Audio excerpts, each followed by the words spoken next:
Hi friends, welcome to my channel.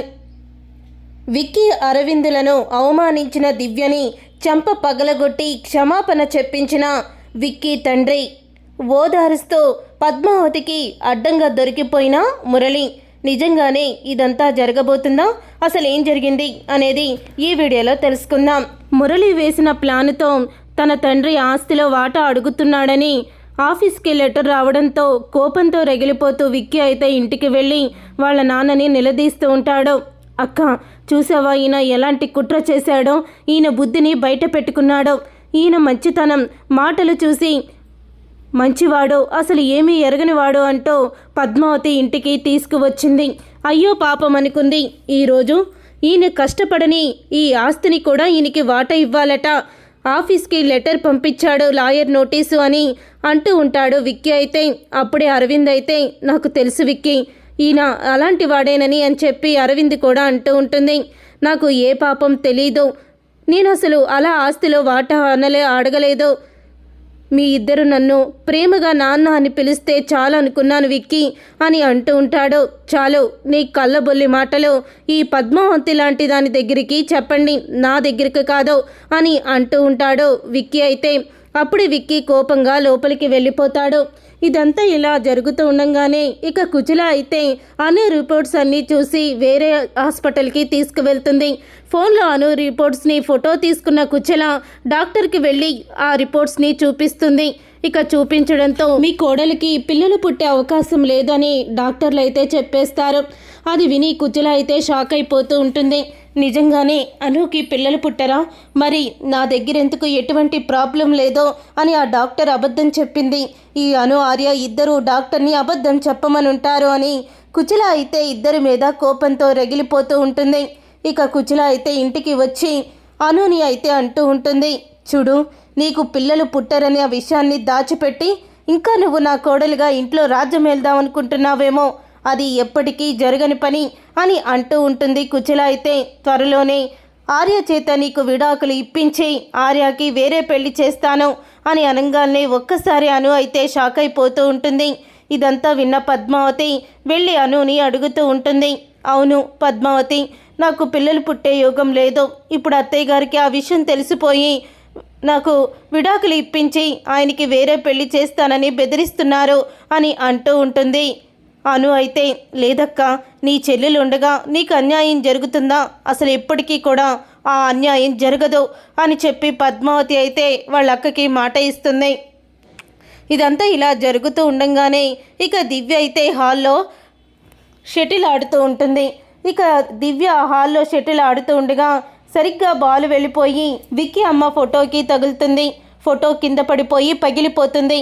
అది చూసిన విక్కీ పరుగు పరుగున అక్కడికి వచ్చి అమ్మ అంటూ దగ్గరికి వస్తాడు. ఇక అరవింద్ కూడా, అయ్యో అమ్మ ఫోటో, అమ్మ అంటూ అరవింద్ కూడా వస్తుంది. చూసుకునే పని లేదా నీకు?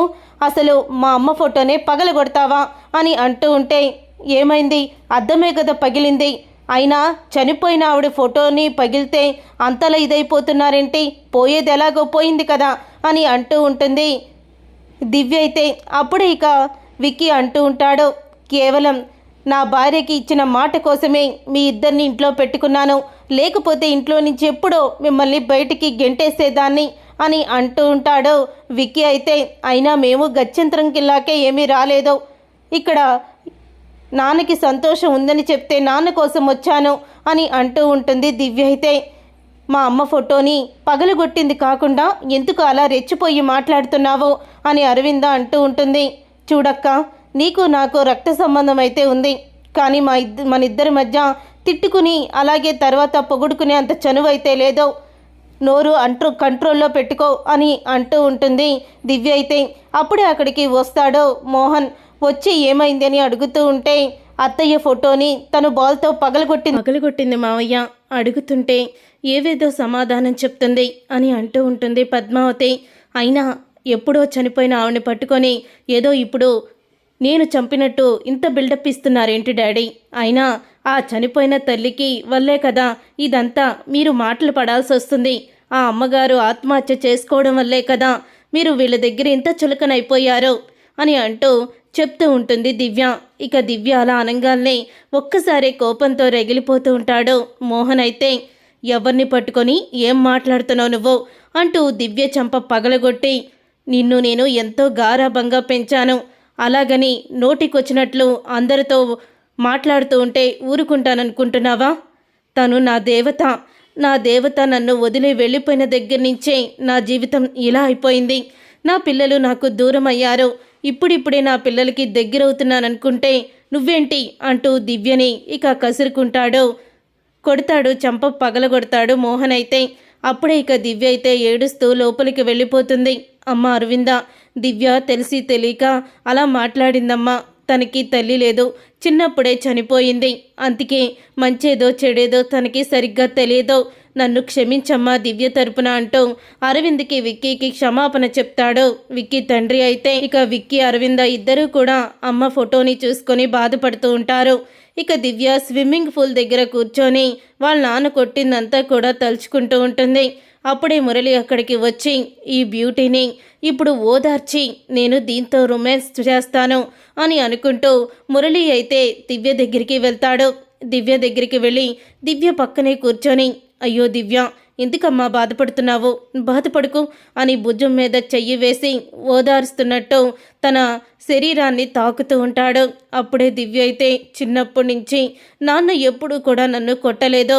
ఇవాళ ఈ విక్కీ అరవిందుల వల్ల నేను నాన్న చేత చెంపచెల్లు మనిపించుకునేలా దెబ్బ కొట్టించుకున్నాను. ఇదంతా దానికి కారణం వాళ్ళిద్దరే అని అంటూ ఎప్పుడో పోయిన వాళ్ళమ్మ ఫోటో పగిలిపోతే ఇంత బిల్డప్ ఇవ్వాలా అంటూ దివ్య అంటూ ఉంటుంది. వాళ్ళంతే దివ్య, ఈరోజు నువ్వు చెప్పుకుంటున్నావు, నేను చెప్పుకోవడం లేదంతే. అరవింద నన్ను ప్రతిరోజు ఏదో ఒక విధంగా టార్చర్ పెడుతూనే ఉంటుంది. నేనేమో పేదింటి నుంచి వచ్చాను. అరవింద్ పేరు మీద బోల్డ్ కోట్లు ఆస్తులు ఉన్నాయి. అప్పుడు అరవింద ఏం చెప్పినా నేను వినాల్సిందే అని అంటూ ఉంటాడు మురళి అయితే. అప్పుడే ఇక దివ్య అయితే, నిజంగా మీ బాధ చూడలేకపోతున్నాను బావా అంటూ బావాని పిలుస్తుంది మురళిని. అప్పుడే ఇక మురళి అయితే, ఏం చెప్పమంటావు అంటూ ఇక దివ్యని కౌగిలించుకొని మరీ ఇక ఎమోషనల్ అయిపోయినట్టు తనని తాకి ఆనందపడుతూ ఉంటాడు. దివ్యని మురళి కౌగిలించుకోవడం అయితే పద్మావతి చూసేస్తుంది. పద్మావతి చూసి దివ్య అని గట్టిగా అరుస్తుంది. దాంతో మురళి అయితే ఒక్కసారే షాక్ అయిపోతావు.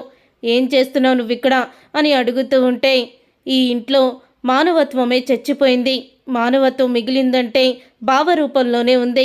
భావ నన్ను ఓదారుస్తుంటే కూడా ఓర్చుకోలేకపోతున్నావు అని పద్మావతితో అంటూ ఉంటుంది దివ్య అయితే. చూసారుగా ఫ్రెండ్స్, రాబోయే కథలో ఖచ్చితంగా ఇలాగే జరగబోతుంది. మరి ఇలాగే జరగాలని మీరైతే కోరుకుంటున్నారా? అయితే వీడియోని తప్పకుండా లైక్ చేయండి, షేర్ చేయండి, కామెంట్ చేయండి. నువ్వు నేను ప్రేమ సీరియల్ అప్కమింగ్ ఎపిసోడ్స్ని టీవీలో కన్నా ముందుగా చూడాలనుకుంటున్నారా?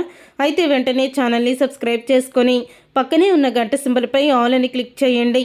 అప్పుడే మేము పెట్టే ప్రతి వీడియో మీరు మిస్ కాకుండా చూసేవచ్చు.